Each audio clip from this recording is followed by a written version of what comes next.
Ayelen, muchas gracias por venir a hablar con nosotros. La primera cuestión sería, por favor, si nos puedes brevemente presentarte, ¿no? ¿Quién eres y qué es lo que haces? Ya. Bueno, pues yo soy Ayelén y en mi vida cotidiana trabajo en cosas que he sentido que son muy afines a todo lo que ha sucedido después en el 15M, porque bueno, trabajo generando espacios de reflexión acerca de la vida cotidiana y de cómo vivimos la vida diaria y bueno, el modo de vida, ¿no? Concretamente para poder generar alternativas y poder vivir un modo de vida más consciente, haciendo diferentes elecciones en micromecanismos de los comportamientos cotidianos, en la crianza de los hijos, en las relaciones de pareja, etcétera, teniendo en cuenta cómo influye la estructura social en la que vivimos en estos micromecanismos, ¿no? Entonces trabajo en el ámbito de tomar conciencia, de desarrollar protagonismo personal y social en la vida diaria y, y lo hago desde un centro donde hacemos intervención, formación y demás. Mi carrera de origen es la terapia ocupacional y después he ido a otros derroteros complementándolos también con el teatro y otras cosas así del mundo del arte. Muy bien. La primera cuestión que planteamos a todo el mundo es un poco lo que esperamos, a lo que esperamos acercarnos un poquito en cuanto acabemos este proyecto después de un año. Mm. Pero yo se lo suelto a todo el mundo así, ¿no? Y es como la pregunta. ¿El 15M qué es lo que es? A mí me pasa que según el día y el momento y el punto en el que estoy, empiezo a pensar en el 15M de una manera distinta, ¿no? Entonces, según por donde entre, para mí el 15M son diferentes cosas. Eh, pero bueno, entonces es como difícil elegir ¿Qué es para una. ti el 15M hoy? Claro, por eso, ¿qué es hoy?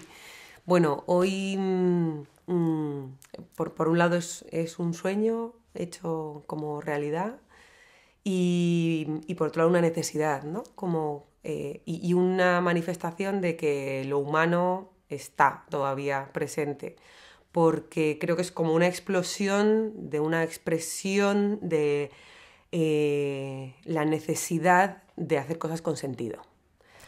En los tiempos que corren y en precisamente el modo de vida que tenemos, donde se ha puesto tanto la vida de la gente y la vida del ser humano al servicio de lo material y de la producción más que del propio desarrollo de la vida, ¿no? Entonces, de pronto llegar a momentos en los que estamos muy mercantilizados y muy enganchados en lo material y que eso, en lugar de hacernos morir, nos haga explosionar en algo creativo, sorprendente, ebullente, pues es algo fascinante y que llena de esperanza, que muestra lo vivo de lo humano. Y entonces creo que el 15M surge eso, ¿no? Como esa sensación que algunos llaman despertar, pero bueno, como una expresión de lo humano. Y, y luego para mí tiene muchos planos, ¿no? Desde lo más a corto plazo, a largo plazo, en lo cotidiano. Creo que irrumpe mucho en lo simbólico de la gente. O sea, empieza a surgir algo que no habíamos imaginado ni siquiera posible, ¿no? Empiezan a surgir cosas de lo no pensado. Por eso lo sorprendente y también lo atractivo. Y bueno, las explicaciones más técnicas o teóricas de resultado de los movimientos anteriores y de la ley Sinde y del no sé qué y el no sé cuánto, creo que ya están más dichas y más conocidas. Mm. ¿Y cómo llegas tú al 15M? O sea, ¿cómo...? Bueno, yo me considero una persona inquieta, siempre me ha interesado mucho todo el tema de la construcción social, la política entendida como modo de vida, no tanto como militancia, aunque tuve mis incursiones como militante en diferentes situaciones donde nunca me encontré, nunca me sentí que fuera útil, que tuviera sentido. Esta cosa de la militancia asociada al sacrificio o a la cosa disgregada, ¿no? De competir unos contra otros. Entonces sí que me considero una persona inquieta, que trabajo mucho por la construcción de otro mundo, de un mundo mejor, pero hacía ya varios años, muchos, como 10 años, que no me creía el concepto de manifestación. O sea, me parece que era una válvula de escape donde era una simulación del ejercicio constitucional de manifestarse, pero que una pantomima. Entonces hacía tiempo que no iba a ninguna manifestación. A veces iba como por deber cívico, ¿no? De decir, bueno, ¿cómo no voy a ir? Pero no me lo creía. Y algo me llamó la atención de la convocatoria del 15 de mayo, que fue precisamente el lema democracia real ya. Era la primera vez que se cuestionaba que lo que tenemos no es una democracia real, que yo es algo lo típico que uno dice mucho y que incluso cuando lo dices con tus amigos, la gente te dice, bueno, sí, quéjate de muchas cosas, pero no cuestiones la democracia, que bastante, ¿no? Entonces, eso a mí me resultó totalmente atrayente y fui a la manifestación del 15 de mayo, que me pareció alucinante por la explosión de creatividad, por la cantidad de... como se veía ya un clima diferente, ¿no? Algo nuevo. Y por supuesto que después, el día 17, llegar a Sol, como una cosa así que te llevaba, ¿no? De decir, no puedo no estar y no poder irme. O sea, vivir Sol como un ágora donde yo decía, ahora entiendo lo que es, lo que nos han explicado teóricamente que podía ser un ágora, ¿no? Y me pasaron cosas muy bonitas. No sé si puedo contar anécdotas. Claro. Sí. Después te voy a preguntar en concreto, pero todo lo que te vaya viniendo a la mente, por favor, compártelo. Bueno, como a todo el mundo en esos días nos pasaron cosas fascinantes, pero recuerdo especialmente que llegué a la plaza, estuve hablando con mucha gente, recorriendo, poniendo cartones, porque fue cuando se empezó a montar la acampada, buscando agua para pasar la noche, etcétera.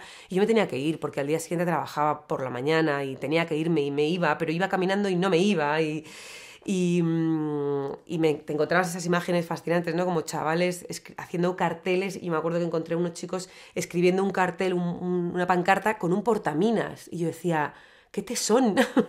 Pues solo tenían un portaminas, pero ellos querían poner otro sistema es posible, sistema solar. Y entonces yo llevaba mi kit de 15M y les dije, chicos, aquí tengo un Edin, ¿no? Y tal cual. Y de repente encuentro a 4 chavales que no tendrían más de 20 años, de pie, hablando intensamente sobre, no sé, la esencia del ser y la filosofía humana y no sé qué. Me pareció fascinante. Entonces yo me quedé así como rodeándoles, disimulando un poco esas cosas que había que hacer antes del 15M, disimular para irrumpir en una conversación. Y hasta que dije, no puedo, yo me quiero incorporar. Y entonces me acerqué y le dije, ¿me puedo unir? Y ellos me miraron y me dijeron, sí, claro. Y siguieron bla, bla, bla, bla, bla. Y nos quedamos de pie, hablando sobre la levedad del ser o la no levedad, 1 hora. Y a la hora nos miramos y dijimos, oye, que llevamos aquí 1 hora hablando, ¿por qué no nos sentamos? Vale, y pum, nos sentamos en el suelo ahí mismo y seguimos 1 hora más. No les he vuelto a ver, pero lo recuerdo, vamos. Ahora que hablas de gente de 20 años, a mí otra cosa que me ha servido el 15M es para reencontrarme con una generación con la que no tenía contacto. Yo además me he pasado mucho tiempo en el extranjero, he vuelto hace como 3 años, y desde que he vuelto llevo yendo el discurso de la generación esta nini, ¿no? La gente que yo se tienen entre 15 y 25 años, que están totalmente empanados, que PlayStation, que no sé qué, que no valen para nada. Y yo, situaciones de estas, efectivamente, ¿no? De intentar construir, de discutir, de observar a esta generación, ha sido una cosa que a mí me ha encantado. Es otra de las cosas con las que me quedo. Haber descubierto estos jóvenes de mi país que nos cuentan que no valen una mierda y son unos campeones. No así dicho rápidamente, o sea que... Bueno, a mí también me pasa, pero yo... Tú lo ves, tú estás en ello, ¿no? Sí, yo trabajo con esto. Claro. Yo siempre tengo un pensamiento muy dialéctico donde pienso una cosa y la contraria a la vez, y son compatibles, pero... sí, es verdad, a mí también me resultó un descubrimiento fascinante y me siento orgullosa y afortunada de haberlo vivido. Pero yo me acuerdo cuando salía de Sol y pasaba por delante de Capital, volviendo a mi casa a las 3 de la mañana y pensaba, cuánto trabajo tenemos que hacer. Sí, no son todos, no son todos, pero los hay. Y sí, los hay, no eso seguro. No sé, a mí me encanta. Sí, me has fastidiado ya. No, bueno, yo creo que tenemos que ser realistas, ¿no? Sí, porque claro, la tarea la podremos hacer si la conocemos. Sí, está claro. En Acampada Sol estuvimos allí una semana hablando del famoso consenso de mínimos, que no fuimos capaces de consensuar. Y a mí me gustaría que tú nos contaras cuál es tu consenso de mínimos, en el sentido que me gustaría que nos dijeras a ti de esta sociedad cuáles son las cosas que no te gustan y que identifiques lo que te parece que sería más urgente, lo que si tú pudieras, si tuvieras el poder, cambiarías ya. ¡Ostras! ¡Qué difícil! Yo recuerdo mucho ese momento, recuerdo aquella asamblea de 14 horas, mucho, y yo he tenido mucho más la mirada puesta en el proceso, ¿no? O sea, me interesa mucho más todo lo que se puede conseguir en el proceso y entonces he puesto menos atención en las cosas concretas. No porque piense que sean menos importantes, sino porque pienso que hay gente que sabe más para definirlas que yo, ¿no? Me parece que las injusticias que implican la estructura social en la que vivimos, entre otras cosas, tienen consecuencias en la propia construcción de nuestras capacidades humanas. Entonces, a mí me interesa reconstruir esas capacidades humanas, trabajarlas. Lo cooperativo como capacidad de hacer cosas con otros, no por idealizar lo común, o sea, lo cooperativo como capacidad, romper el individualismo, la posibilidad de ponerse en el lugar del otro, la posibilidad de pensar en el otro, en decir, me importa lo que le pasa al otro, en pasar de la premura y de la inmediatez a vivir un poco más el tiempo de vida con otro sentido, ¿no? Entonces, siempre me parece tan importante esa parte, que además es una de las partes que son deudas pendientes en muchos procesos revolucionarios, que le puse menos atención a las cosas concretas. Siempre decía, vale, me parece perfecto lo concreto, pero como no pongamos atención en lo otro, es que no. Entonces, me costaría un poco decir algo tan concreto, pero bueno, por eso pienso eso, en actitudes y sobre todo en poder generar la capacidad de pensar lo que nunca ha sido pensado, que otras posibilidades existen y retarnos a imaginarlo, ¿no? Y desde ahí confío plenamente que esas capacidades humanas nos pondrían en tarea de ver lo que funciona y lo que no. Estaba de acuerdo con la división de poderes, estaba de acuerdo con la modificación de la ley electoral, pero no podría decir cuáles serían las cosas prioritarias. Así. Bien, muy bien. Ahora me gustaría, antes de entrar... Bueno, no, vamos a empezar ya si quieres. Tú participas en el grupo de pensamiento, ¿no? Y después también en un nuevo grupo. Ahora quizá nos puedes contar un poco. Primero, por favor, cuéntanos el grupo de pensamiento, cómo funcionaba y qué es lo que hacíais. Vale. Yo ese mismo día 17 o el 18 creo, pasando por la calle, de repente vi a un chaval de 20 años con un cartelito de cartón, así escrito a mano, que ponía pensamiento y me pareció fascinante, porque una de las características de la sociedad con la que yo trabajo es precisamente que no nos paramos a pensar, ¿no? Que hacemos las cosas muy mecánicamente. Y de hecho mi trabajo es generar espacios de reflexión. Entonces cuando yo vi grupo de pensamiento, me flipé. Y dije, ¿esto? Y me dijeron, sí, es que nos dedicamos a pensar. Y dije, me quedo. Iba con una amiga y dije, lo siento, me quedo aquí. Y me dijo, vale, adiós. Y entonces ahí empezamos a construirlo porque realmente habían hecho una reunión solamente. Empezamos juntos ahí a trabajarlo. Y la idea era abrir un espacio para pensar sobre lo que nos estaba pasando. Que nadie viniera de fuera a decirnos lo que éramos, lo que somos, lo que estábamos haciendo, lo que estaba pasando. Y entonces darle un lugar a pensarnos, ¿no? Debatíamos bastante si éramos que no queríamos ser vanguardia, sino más bien retaguardia, pensar sobre lo que estaba pasando, no pensar sobre lo que teníamos que hacer, ir para comprendernos, ¿no? Y entonces empezamos a estructurar una manera de... ese espacio que primero lo hacíamos muy espontáneamente y luego le dimos unas pequeñas pautas metodológicas que funcionaron muy bien y creamos lo que llamamos, una de las acciones del grupo que llamamos la Asamblea Pensamiento Calle, que era precisamente apertura a pensamiento en la calle. La característica de las asambleas era que tenían una duración determinada, acotada, precisamente para no desgastarnos, porque los temas son infinitos, que había un tema determinado que decidíamos en el grupo de trabajo en función de lo que sintiéramos que era una necesidad en ese momento, de lo que estaba latiendo, de lo que escuchábamos en los pasillos, iba a decir, en las calles de esa ciudad. Y entonces planteábamos el tema, la gente se acercaba y era participación libre, abierta, horizontal, inclusiva, todo esto, pero sí que planteamos que, por ejemplo, como queríamos dar el lugar a un pensamiento libre para todo el mundo y muy respetuoso y entendemos que no es fácil ponerse a hablar y a hablar de lo que uno está pensando, propusimos que metodológicamente no existiera el gesto de disenso ni el gesto de te estás enrollando, para que hubiera una autorregulación, porque no importaba que estuviéramos de acuerdo o no, se trataba de escuchar al otro y sentir que te sugería y luego de ahí construir tu siguiente pensamiento, no importaba, pues estoy de acuerdo, pues no. Había una cosa importante, es que no teníamos que llegar a ningún consenso. Entonces, la cuestión es que un grupo de seres humanos puestos en dinámica de pensar fue muy gozoso y era un espacio que llamaba mucho, eran masivas, multitudinarias al principio de las asambleas y muy... Bueno, es que decías, pensamiento que está asociado a tostón y de repente era un sitio donde había un chute de energía alucinante, ¿no? Porque a mí me gusta mucho pensar el pensamiento dentro de la dialéctica de pensar, sentir y actuar, ¿no? No pensar de... Bueno, eso, un poco. En Cortilandia era, ¿no? ¿O dónde?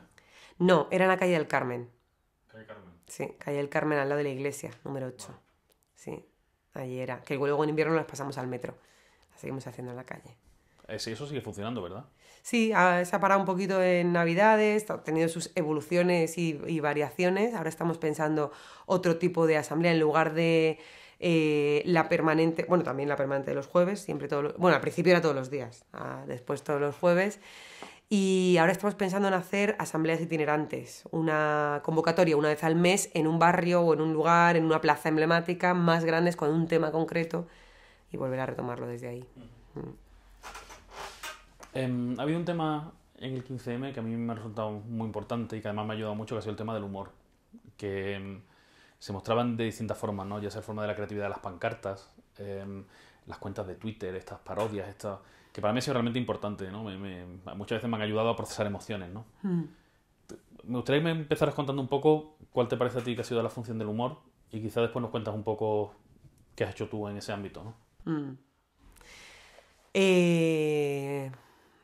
Bueno, no lo he pensado como tal, pero así ahora pensándolo me surge que el humor es un buen catalizador de esto que yo acabo de decir de sentir, pensar, actuar, ¿no? Porque efectivamente en el humor está la emoción, la risa y tal, pero siempre te da risa algo con lo que te identificas, por tanto te ayuda a procesar algo que estás pensando, ¿no? Más consciente o más inconscientemente. Cuando algo te da risa es porque hay un proceso de identificación y luego, pues, cuando se transforma en un chiste, en una pancarta, en un lema, pues está la acción. Entonces, realmente me parece muy sugerente esto de pensar el humor como algo muy integrador y muy saludable.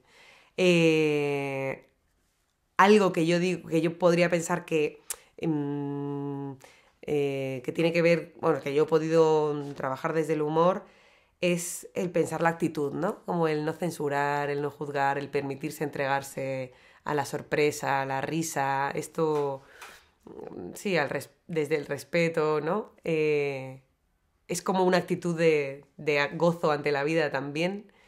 Y yo creo que esa parte sí que me gusta, me interesa y sé que la promuevo propositivamente. Sí, ¿no? Desde el ambiente de las asambleas, el decir una posición, una actitud para escuchar, hasta siempre que se juega una relación humana. A veces está muy asociado el rigor con lo aburrido y a mí me parece importantísimo que las cosas con sentido no tienen que ser siempre divertidas, pero que lo divertido no es menos riguroso. Sí, no deslegitima nada, ¿no? Efectivamente. Y esto me lleva quizá al ejemplo que me gustaría que me hablaras, que es el tema de cajero electoral, ¿no? Donde, bueno, venían unas elecciones, hay una serie de descontento de no nos representan, a quién votamos realmente, votamos a estos partidos, votamos a empresas, votamos a los mercados.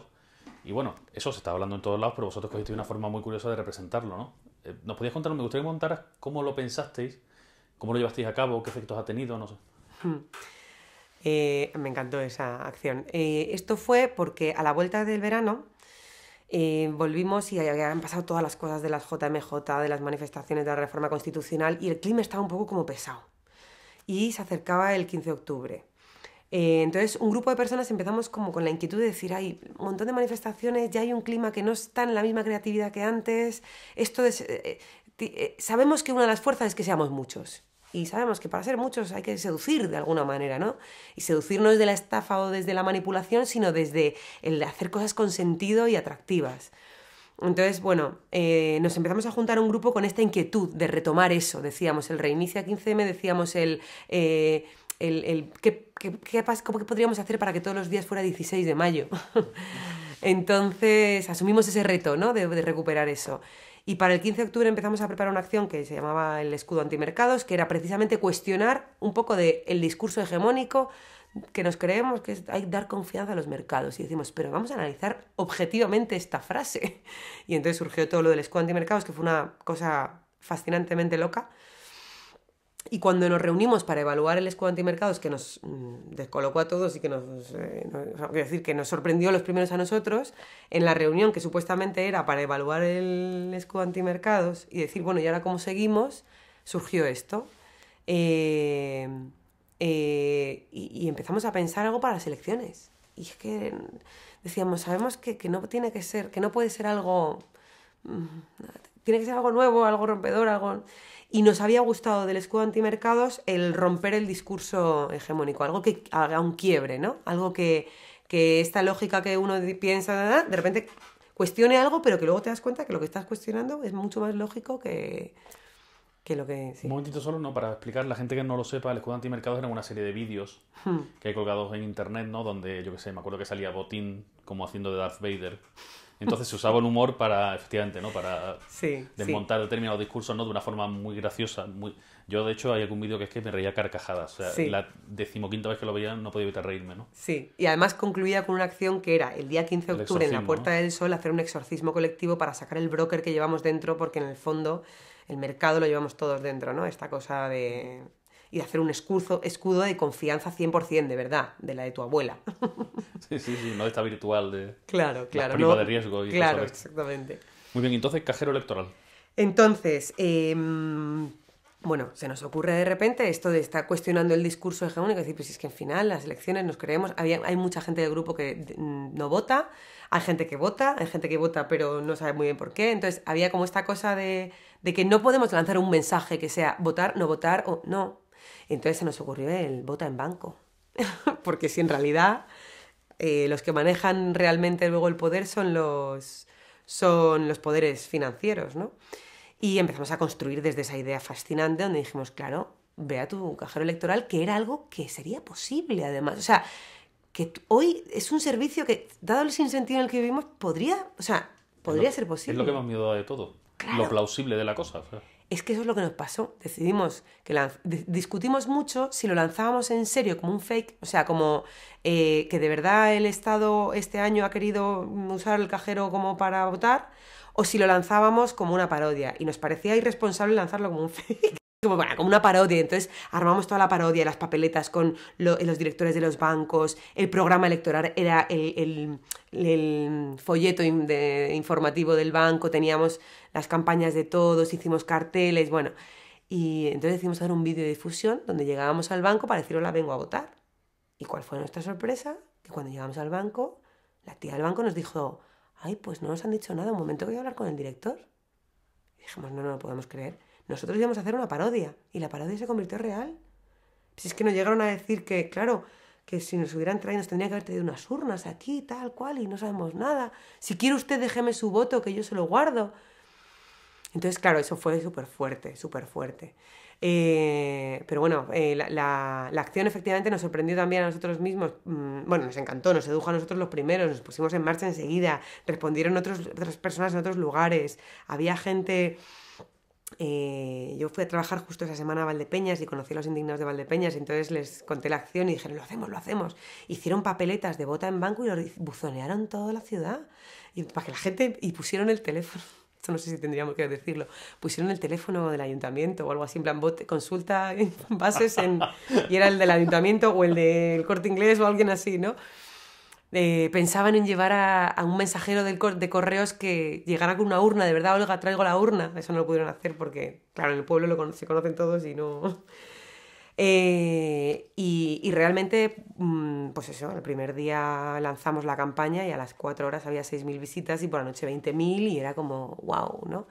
Realmente muy, muy potente. A mí me encantó y hemos recibido como feedback muy buenos de este discurso atrae, seduce y te hace pensar. Lo que pasa es que luego hay que continuarlo, claro. Luego fue un palo lo que pasó el 20N. Y además, bueno, fue un palo, pero el palo más esperado del mundo, no por ello menos doloroso, ¿no? Claro. Aparte de la acción en el banco, también hiciste el vídeo y la convocatoria de ir a votar al cajero, ¿no? Cuéntanos un poco cómo fue eso, que también me pareció súper divertido. Y además hubo feedback. Yo en Twitter veía que había gente que lo hacía y colgaba vídeos y fotos, ¿no? Sí.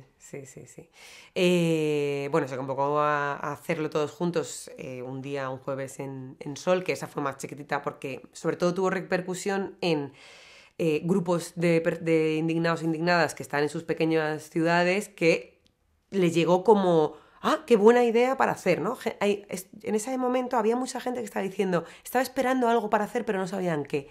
Entonces, cuando les comentamos, que yo creo que funcionó mucho, los contactos más personales también, ¿no? O sea, hubo compañeros que hicieron vídeos en Estados Unidos, pero eran amigos nuestros que les llamábamos, les contábamos la acción y decían, ¡claro que sí!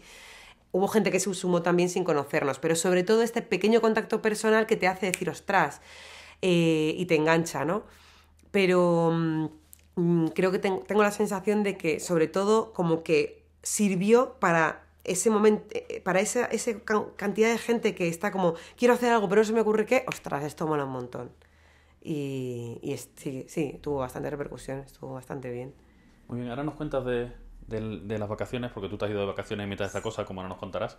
Pero háblame un poco del no grupo que lleva a cabo este tipo de acciones, ¿no? Si quieres, enumérame qué tipo de acciones habéis hecho, o los nombres, previamente que han sido, y cuéntame quiénes son esa gente. Porque esto no es una comisión, No. ni es uno de los grupos estructurados de 15M, ¿no? Yo creo que es una expresión de una de las ramas del 15M, que es cómo ha irrumpido en nuestra vida cotidiana. Es la expresión de que tenemos ganas de vivir la vida de otra manera, de que nuestro ocio sea con otro sentido, de que las reuniones con amigos no sean para hablar de cosas banales siempre. Bueno, uno no podría estar todo el rato estrujándose el cerebro, pero como me encanta porque, ya digo, es como una expresión de esto metido en nuestra manera de vivir, ¿no? Entonces es un grupo de afinidad, es un grupo no podemos decir amigos inicialmente porque no éramos amigos, pero sí esta cosa de hay una sensibilidad, una inquietud parecida y nos vamos juntando. Lo llamábamos no grupo porque no teníamos la sensación de tener que hacer actas, nos apetecía compartir inquietudes y ya está, como colegas, como eso que ha hecho el 15M de ponerte a hablar con gente que no conoces. Y empezó tomando unas cañas en un bar y luego pues un amigo que dices, hoy creo que te podría gustar este grupo, vente a la reunión, tal. Siempre las reuniones han sido en una cena de un amigo, por ahí en un bar o tal. Y entonces desarrollar esa capacidad que tenemos como seres humanos, que es la capacidad instituyente, la capacidad creativa, creadora, de construir realidad. Entonces, pensando... siempre muy enganchado también con las inquietudes de lo que estaba pasando en el movimiento, ¿no? No es que fuéramos de repente por libre, nos importa mucho qué está pasando en el movimiento, cómo podemos ayudar a que las cosas funcionen lo mejor posible. Entonces somos gente diversa. Sí, además es fluctuante la cosa, ¿no? Sí. Hay gente que viene por unas acciones, después desaparece, Sí. no sé qué, es muy orgánico todo, ¿no? Sí, sí, muy orgánico, sí. ¿Y qué es lo que habéis hecho hasta ahora? Pues mira, empezamos con lo de el escudo antimercados. Simultáneamente al escudo antimercados empezó a surgir lo de pon la placa, que era como una de las cosas que más nos dolió en agosto es que nos quitaran la placa de sol. Dijimos, hay que volver a ponerla. La gente decía, hay que poner la placa, hay que poner la placa. Pues la ponemos. Y entonces hablamos con los que habían hecho la placa en la anterior para que nos dieran el diseño, para que nos dijeran cómo lo habían hecho. Estuvimos consultando herreros, y al final hicimos la placa y la pusimos. Duró un día y medio. Pero bueno, la pusimos, la placa 2. Y se nos había ocurrido, fíjate, debatimos mucho si poner el mismo lema, otro, decíamos, en lugar de dormíamos, despertamos, plaza tomada, decíamos, vamos a poner dormíamos, despertamos, seguimos despiertos, o algo así, ¿no? Y luego ganó más la idea de quedar la frase original, pero habíamos puesto una frase abajo, en pequeñito, que era no quitar peligro de acampada. Y cuando lo mandamos a imprimir, a hacer la placa, ¿verdad? se olvidó. Se olvidó, que yo digo, bueno, pues a lo mejor es bueno, porque no sé si habríamos acampado el día que nos la quitaron. Pero bueno, nada, pon la placa fue otra, que también por Twitter fue enseguida, pum, pon la placa, pum, pum, pum, pum. Luego vino el cajero electoral con todas las fases, bueno, nuestras acciones también son muy de fase 1, fase 2, ahora el vídeo, ahora no sé qué. Y luego vino la de ponte el parche, que fue cuando estuvieron la carga tan fuerte en Egipto. Teníamos 2 compañeros del grupo que acaban de estar en Egipto y entonces estábamos muy sensibilizados con eso. Hicimos la campaña de Ponte el Parche, que era vamos a una manifestación enfrente de la Embajada de Egipto para denunciar lo que estaba pasando, con el parche en el ojo que como allí directamente la policía tira con perdigones reales a la altura de los ojos, hay muchos chavales en la plaza con un parche porque se han quedado tuertos. Y hay mucha gente que se pone un parche en solidaridad, aunque no tengan un problema en el ojo. Entonces decidimos hacerlo de ponte el parche. Y después, bueno, y ahí seguimos las cosas pensando. En marcha. Sí. Pues yo creo que hemos llegado al momento ese donde tú decides irte de vacaciones. Así que tú cuéntanos qué has hecho en tus vacaciones del 2011. Bueno, es otra de las expresiones de la irrupción del 15M en la vida diaria. Yo cuando llega agosto no podía... Bueno, ya a mí me pasó que yo tenía un viaje programado para el día 26 de mayo y se acercaba el día ese y yo no me imaginaba otro lugar en el que estar que no fuera en Madrid. Y suspendí el viaje con algunas consecuencias. Pero bueno, suspendí el viaje para estar en Madrid. Era el fin de semana de extensión a barrios, la asamblea del barrio, tal y cual. Yo no podía no estar y me quedé. Y entonces en agosto me pasó lo mismo. Yo tenía planificado un viaje, ideado, no lo tenía comprado. Y no podía, yo no podía tener, no, yo decía, esto es un modo de vida, no puedo ahora irme de vacaciones de esto. Y entonces le daba muchas vueltas a cómo continuar, darle una continuidad. Pero por lo que te decía al principio de, sin la cosa esta del sacrificio, de entonces ahora me quedo sin vacaciones, porque de verdad yo trabajo mucho y necesito descansar un poco, empecé a pensar qué hacer, ¿no? Y un buen día yendo al trabajo. Bueno, otra de las cosas que me parece que ha hecho el 15M es hacer posible lo imposible. Y es un espacio donde son posibles los sueños. Y entonces, bueno, yo soñaba con imaginarme gente hablando, gente desconocida hablando en las calles y de pronto es algo que ya forma parte de nuestra realidad, ¿no? Y yo tenía un sueño desde hace mucho tiempo, cuando estudié teatro, que era hacer un viaje en furgoneta por los pueblos de España, tipo la Barraca de Lorca, haciendo teatro y cosas por las calles, haciendo pensar, sentir, ¿no?, a la gente. Yo no solamente no tengo furgoneta, es que ni siquiera conduzco. Entonces era un imposible en mi vida, en la lista de mis sueños. Y de repente, como esto es hacer posible lo imposible, dije, ¿y por qué no? Total, que se me ocurrió la loca idea de proponérselo, de empezar a hablarlo con la gente, y un par de compañeros del grupo de pensamiento me dijeron, tía, ¿por qué no? Venga, tal. Y le dimos un poco de forma y lo dijimos en una asamblea y convocamos una reunión proponiendo hacer un viaje 15M, que fuera para, ya que en agosto las cosas parece que paran, el movimiento no para. Habían llegado en julio las marchas indignadas y ahora pues había que hacer otra cosa, continuarlo. Entonces la idea era hacer un viaje por los pueblos de España para expandir el espíritu 15M y además llevar a la gente a las marchas indignadas a sus casas, ¿no? Ellos habían venido a la nuestra, pues llevarles. Entonces la idea era no tener itinerario, sino que el itinerario se armara en función de la gente a la que tuviéramos que llevar. Después resulta que los marchantes ya tenían sus vidas resueltas. Algunos se fueron a Bruselas, otros se enamoraron por el camino y se quedaron en Madrid, otros volvieron a sus casas porque les estaban esperando aquí para buscarles y no hubo tanta gente, pero sí hubo gente de las marchas que se unió.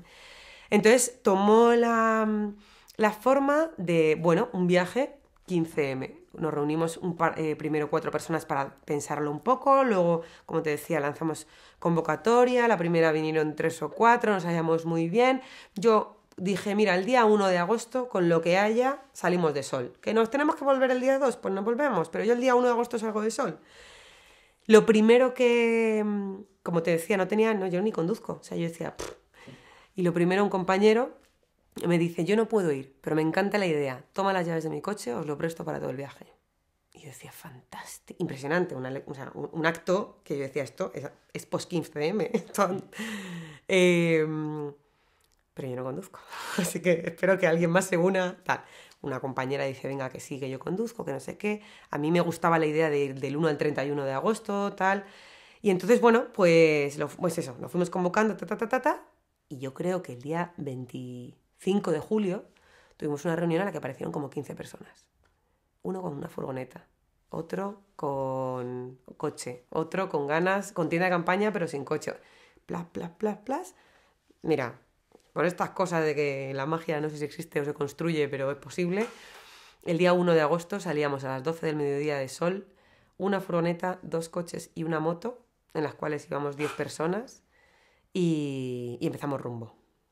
El viaje, habíamos decidido que el itinerario fuera solamente definir 4 puntos, que era el día 5 estar en Almería, porque había una acción que es Toma la Playa y nos queríamos sumar a ella. El día 12 de agosto estar en Marinaleda, porque nos parecía interesantísimo punto de encuentro para conocer el proyecto de Marinaleda y para compartir, y además porque el día 12 coincidía con un puente largo, el puente del 15 de agosto, y era un lugar de encuentro para mucha gente que podía venir de Madrid solamente ese fin de semana. Y el 15, el Toma la Playa de Cádiz, la Toma la Playa del Palmar. Y luego el 26, en la Ciana, en León, el Toma la Montaña. Esos eran los 4 puntos de ruta definitiva. Mucho kilómetro. Sí. Y la consigna era, el resto no sabemos, dejarnos llevar, porque había una cosa simbólica que hablamos mucho durante los primeros meses del movimiento, que era esto de no saber qué era esto. no saber qué es el movimiento, ¿no? Entonces, como el no saber o algo desconocido a veces genera un vértigo que hay que sostener y que si uno no aguanta el no saber, enseguida le pone nombre o lo llena de cosas, de lo conocido y no permita que surja lo nuevo.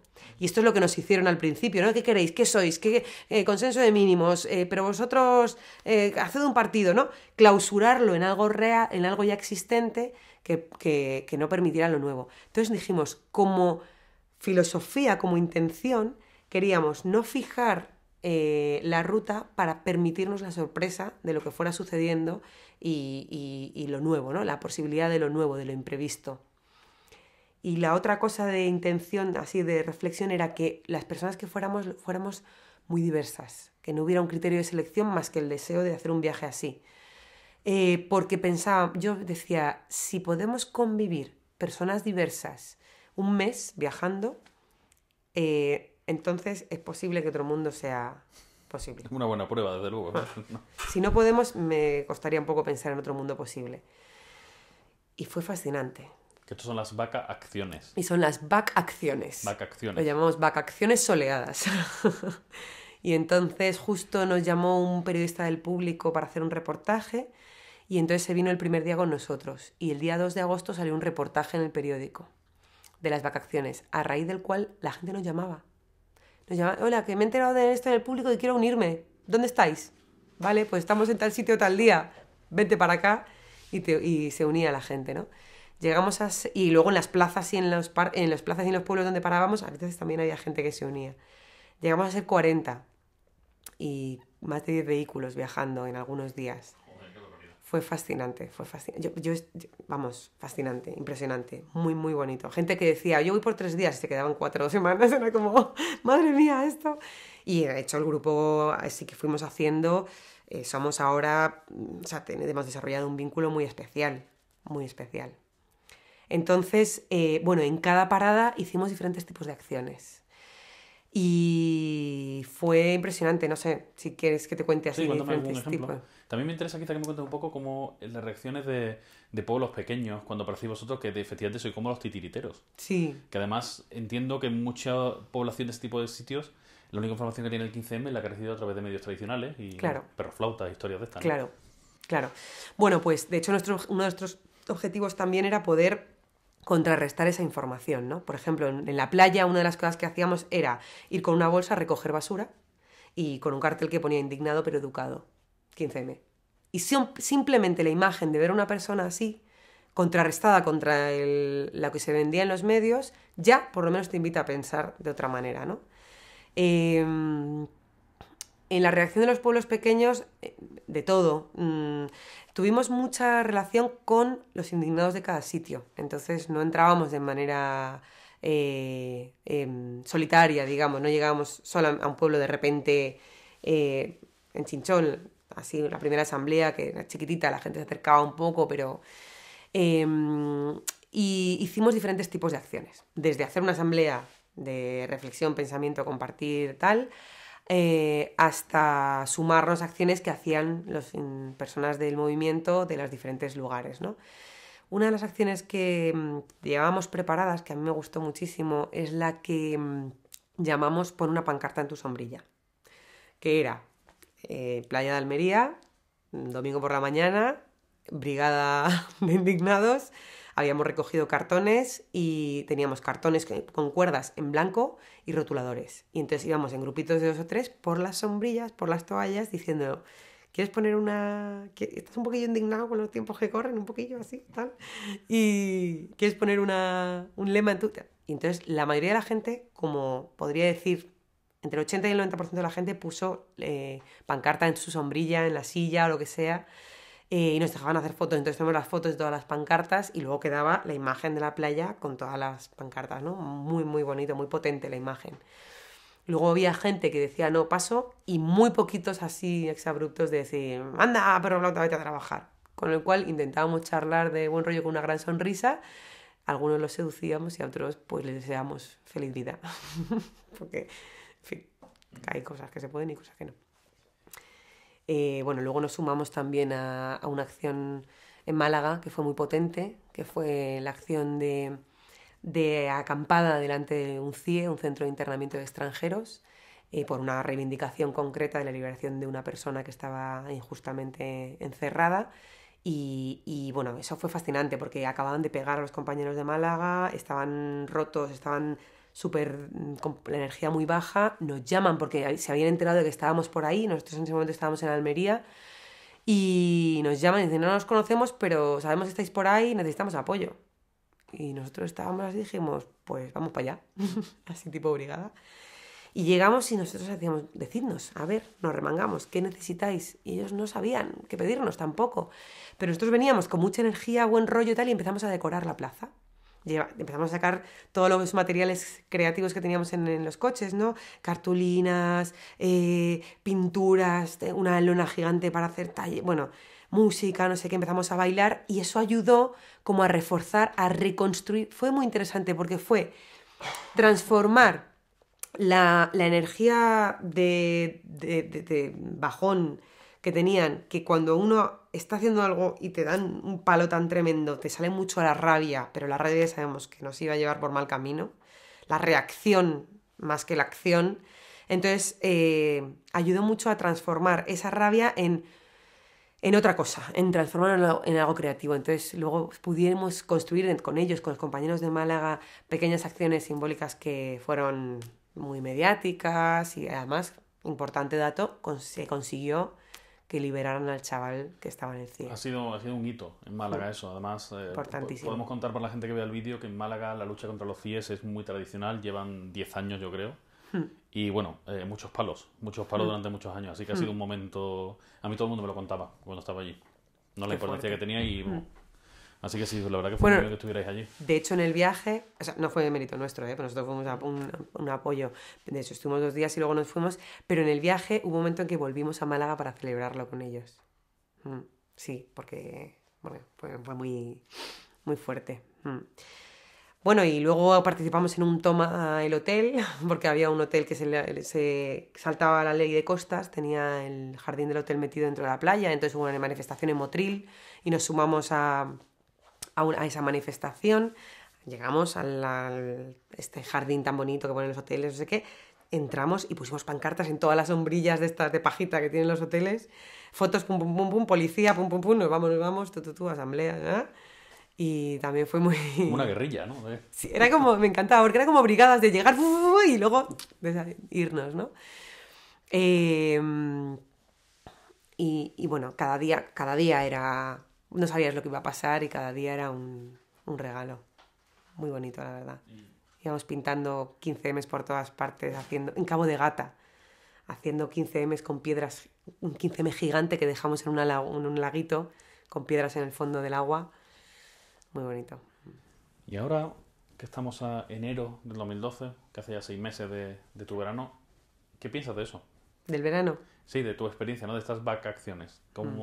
Fue una experiencia muy buena entonces, muy intensa, pero ahora viéndolo con distancia te ha parecido, no sé, iba a usar la palabra útil, que es un poco estúpida, pero no sé, ¿qué ha significado para ti, viéndolo con cierta distancia, ¿no? Bueno, para mí el proyecto superó mis expectativas. Las superó con creces. O sea, yo flipaba. ¿Útil para el movimiento? Seguro que sí, porque desde luego es algo distinto a la inercia en la que estábamos, y algo colectivo frente a lo individual y algo creativo frente al consumismo, ¿no? Pero no, yo creo que es muy importante pensar en la multidimensionalidad de todo lo que hay que hacer. O sea, hay que hacer cosas en todas las dimensiones y en todos los planos, y yo no diría que eso es lo único que hay que hacer. Eso no serviría para nada si fuera solo. Pero bueno, desde luego en lo personal, para mí útil muchísimo. He ampliado mi círculo de amistades profundas. No, he cumplido un sueño, me he demostrado a mí misma que querer es poder, que todo es posible, y sí, es para mí también para afuera, ¿no? Es una muestra de la potencialidad y de, bueno, pues eso, de que tenemos que romper el enfinismo, el en fin es lo que hay. No, es lo que hay, no, va a haber lo que seamos capaces que haya. Entonces sí, por supuesto. Es más, pasé el fin de año con el grupo de vacaciones. Hicimos una fiesta de fin de año, todos los del viaje. Muy bien. Vale, vamos a ir acabando. Volviendo al plano general, De todo lo que ha pasado, que soy de Sevilla, de todo lo que ha pasado desde el pasado, valga la redundancia, 15M, ¿a ti qué te parece lo más importante? De todo lo que ha pasado. Lo más importante. Bueno, la vivencia de lo colectivo me parece muy importante. Porque precisamente, bueno, primero nos conecta con el gozo de hacer cosas con otros, para romper, para convertir en acción ese discurso teórico de no competir, cooperar. Bueno, eso desde lo teórico no sirve si uno no vive lo gozoso de hacer cosas con otros. Me parece importante la fuerza también colectiva cuando hemos sido muchísimos en las calles y la toma de conciencia. Pero tenemos que seguir trabajando mucho. Porque yo siento que, aunque las explosiones son momentos de insuflo, ¿no? De chute muy grande, no se puede dejar que se disperse solamente. Hay una compañera que me gusta mucho que dice que hay que planificar la esperanza. No solamente decir hay que tener esperanza, no, hay que hacer cosas para que exista. Entonces, bueno, lo colectivo, la conciencia y la acción. Ponernos a hacer cosas, a creernos que es posible y hacerlo. Y bueno, enlazando con esto y para acabar, ¿qué futuro te parece a ti que tiene el 15M? ¿Qué va a pasar con nosotros? ¿Qué va a ser de nosotros?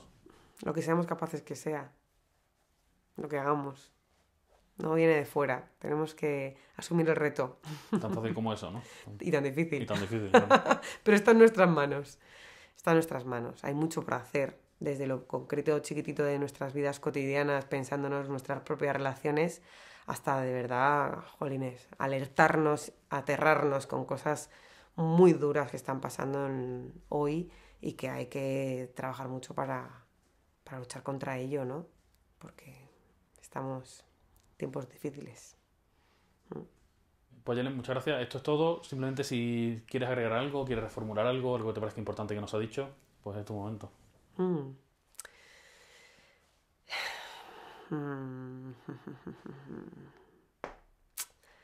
No sé. Cada cosa tendría ahí como muchos derroteros, pero bueno,